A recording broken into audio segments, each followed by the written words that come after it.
AI is already a better expert than you could ever be. AI stays totally current with all the most recent research. It's way more accessible. In fact, it's often free.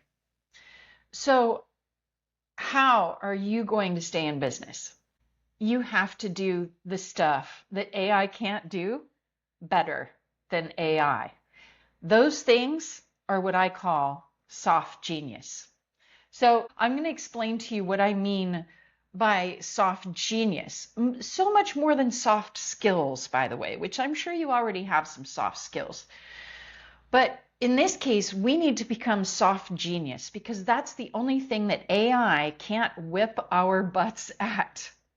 It's also the deepest, most powerful, and most valuable service you can actually provide. Look, we are facing a future that is, we want to think it's unknown, but actually we can see where it's going. People have information at their fingertips, and frankly, it's terrifying for a lot of professionals. And it's not just terrifying because we think, oh no, like I'm going to lose clients, I'm going to lose my job, I'm going to lose my livelihood. It's terrifying for us because we know that even though the robot friends, as we'll just call them, are good at analyzing, crunching numbers, looking at trends, the robots can't give our clients what our clients need more than anything, which is the profound connection, compassion, and heart-to-heart guidance that includes context that is not trackable, that is not on the interwebs. Context like family and deeper desires and even fears, patterns. These are the things that even as a retirement planning advisor of a major corporation who's guiding hundreds of people to make good choices about their money, which is probably the most emotional decision area of anyone's life. What do I do with my money? And there's so much emotional charge. There's so much cultural relevance. There's so much fear and panic and worry and overexuberance and numbing out and checking out. And there's so many potentials for danger and harm that are beyond just choosing the wrong fund. We know, these professionals that I'm sitting with know that it is their life's wisdom, their heart-to-heart space holding, their creative problem solving, their gifted mediation and intuitive wisdom that cannot be replaced. And yet so many of their clients don't realize that they need all of those soft skills, all of those what I call soft genius. So let's break this down. There's 4 types of intuitive genius that I've been tracking. And these are the skills underneath leadership, underneath great leadership, that can't be learned in school, that can't be faked, and they can't be replicated. So the first one is embodied genius. That means your body, your nervous system, is embodying an intelligence, is drawing from your gut feeling, and your body provides other bodies with a felt sense of regulation. Now, there's been lots of studies you can check out in the realm of somatic intelligence that show us that when my heartbeat is slow and steady, then someone who sits with me or relates with me, their heartbeat will attune to mine, that their whole nervous system, that their bodily systems will calm down if I'm calm. And this is one of the main things that we can offer as leaders, as teachers, as coaches, as mentors, as advisors, is a calm, steady center. How do we do that? We tune into our own body's intelligence.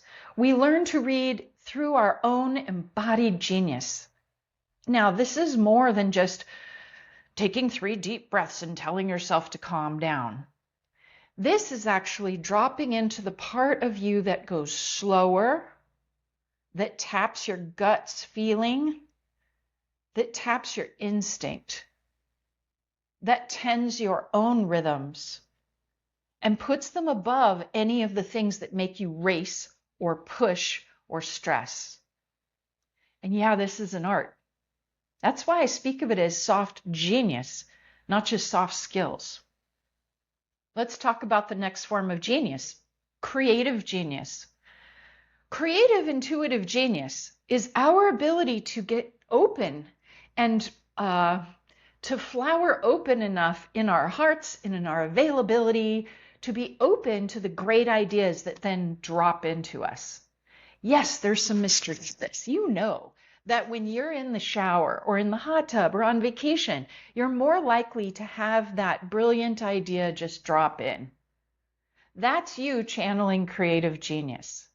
And the greatest problem solvers, world-class product designers, and world-class artists that I've worked with, they make this a practice and an art to be able to put themselves into their flow state, into their creative flow state with positive thinking, with cultivating gratitude, with manufacturing, when need be, gratitude and generosity in order to raise their vibration, raise their mood to a place where they are truly open, where their thinking brain, their monkey brain, is not just batting away the great ideas that are trying to come in, where their monkey brain relaxes and says, what if, instead of no, couldn't be. This again is more than just positive thinking. It is an art to step into your creative genius. It is an art to stay in that flow state. And for me, improvisation has been a major teacher of this. To stay positive, to say yes and instead of no but. So this soft genius of creative intuitive genius, this one, even though AI can come up with great computational answers to problems, what AI can't do is come up with the out-of-the-box idea that bridges the worlds. What AI cannot do is navigate these unspoken realms of our fears and our hopes and our dreams to find the win-win solution that is very human, very creative, and very explosively dynamic and innovative. That's a human soft genius. Let's talk about the third form of genius, relational genius. Relational genius. Now, we are not just talking here about the soft skills of, nonviolent communication, phrasing things in ways people can understand, acknowledging people for their gifts. Those are all things that you hear your ChatGPT do all the time. Like I said, it is trained to be a butt kisser. Now, look, we can all use a little bit of positive affirmation, and that's why AI uses these positive affirmations, constantly telling you what a great question that was you just asked me, because it knows that if it keeps you in that positive state, you will be more open to new information. So it's not nefarious, but it is shallow. What if you take those soft skills of acknowledgement, affirmation, saying the positive before you come with the critique, blah, blah, blah, all these very pedantic communication skills we've learned over a lifetime as a professional. And what if you increase those into a realm of relational genius? The soft genius, relational intuitive genius, includes so much more.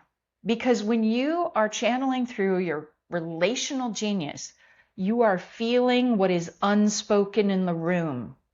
These are the things that people are not typing into AI. They're the things that they're emanating into the space. And when you are gifted with relational genius, you're able to feel when the person sitting next to you is actually angry, even though they say they're calm.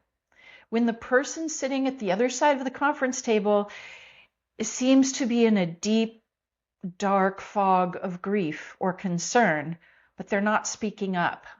You are reading the invisible, intangible reality in the room. And this is something you have been doing since you were a child. This is something that most of us have been doing since we started speaking. In fact, there are studies showing that a person's body language speaks volumes over what they're saying with their mouth. AI cannot read yet body language, and I don't think that AI will be able to read body language at the same level that you can read the mood of the room when you are paying attention. Now, yes, as I'm describing each one of these genius types, you're probably acknowledging that different people are better at different ones of these. Absolutely. In fact, I've created a quiz that identifies what your primary form of soft genius or intuitive genius is. And you can find that at intuitivegeniusquiz.com.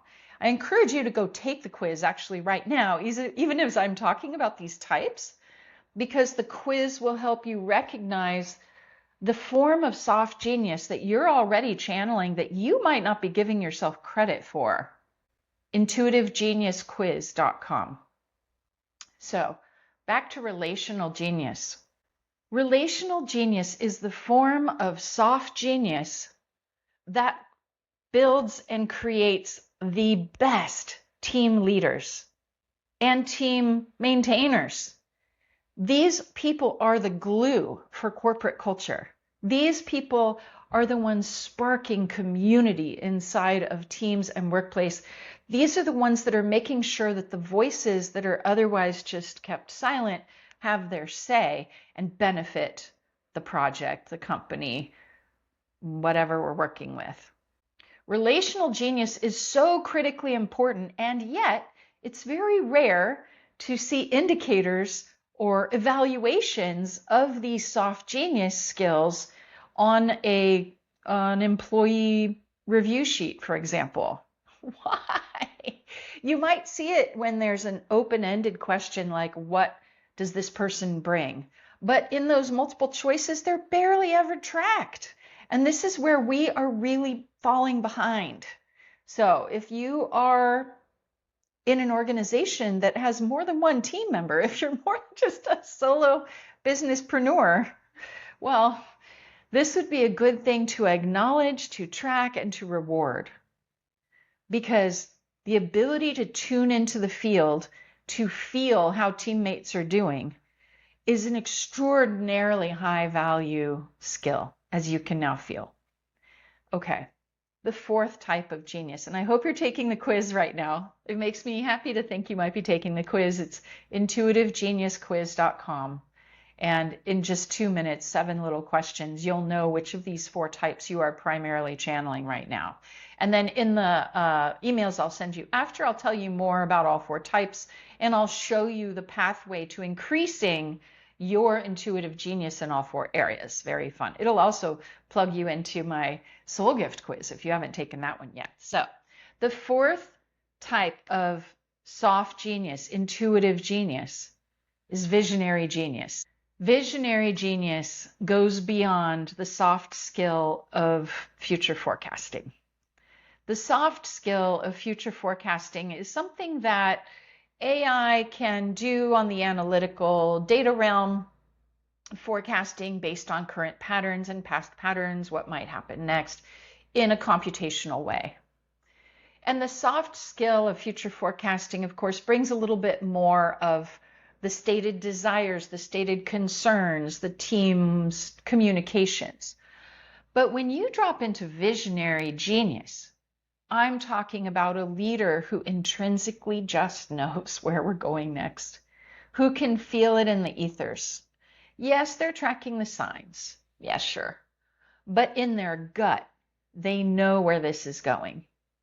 I'm also talking about an aspect of visionary genius that we've been so careful about talking about, and yet it's a part of everyone's lives. And that is the faith life of leaders.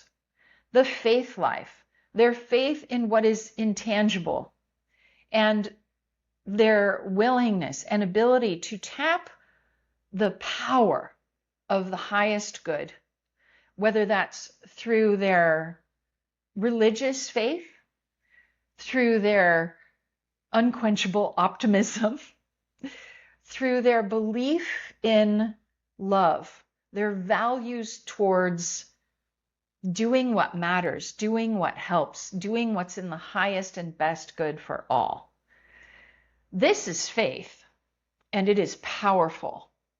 Yes, we have a separation, of course, of our religious lives and our work lives. We have the ability to allow our direct relationship with that which guides us, and to separate that from then our human to human relations at some level, because we honor each other's unique, independent, and very personal faith lives. At the same time, we are remiss if we don't acknowledge that my prayers, your best wishes, your deep intentions are not affecting our common field, be it business or family or nonprofit project. We are all affecting the invisible etheric field with our love, our devotion, and our faith. And those leaders who are really guided by something bigger, who are collaborating with that which they call holy, they have an easier time, I think, seeing what's coming, tuning into the zeitgeist that AI can't track, and to riding an energy of collaboration between spirit and earth that lifts us all higher in our values, in our impact, and in our state of abundant love. Visionary genius. Some might look at visionary genius and say, oh, well, that's just woo-woo. Oh, well, that's private. Oh, well, that's whatever. And yet I think when we're doing that, we are discounting one of the most powerful, potent, connected, expanding, important aspects of our lives. What if your business has a soul? What if your business has the ability to embody this embodied genius, this creative genius, this relational genius, and even visionary genius?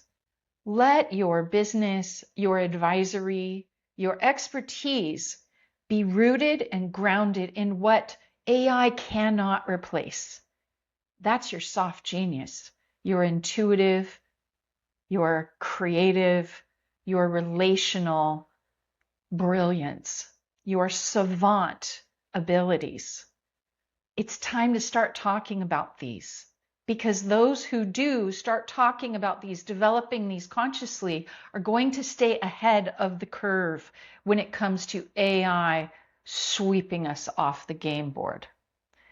Those who anchor themselves in soft genius, in the intuitive genius types, and develop them consciously, are going to make themselves AI proof. They're going to lift themselves into an even more respected, mojo-filled, seemingly miraculous level of expertise and leadership. And if that's something that interests you, I've created a community for you called the Activation Circle. I've created a mentorship for you called the Leaders Mentorship. I've created access to myself, to my teachers, to teachings that you're not going to find anywhere else, that are both spiritual but non-religious and very grounded in making sure that you can expand into your soft genius at the swiftest, most natural rate, and in ways that are unique to you, without dogma, without a forced overlay of any kind, but rather exercises, clearings, community that lifts you into your natural soft genius, the way you express it, with your faith, with your smarts, with your hard-earned, life-based wisdom. Thanks for tuning in. I am here to celebrate you and your soft genius as it rises out of this quagmire.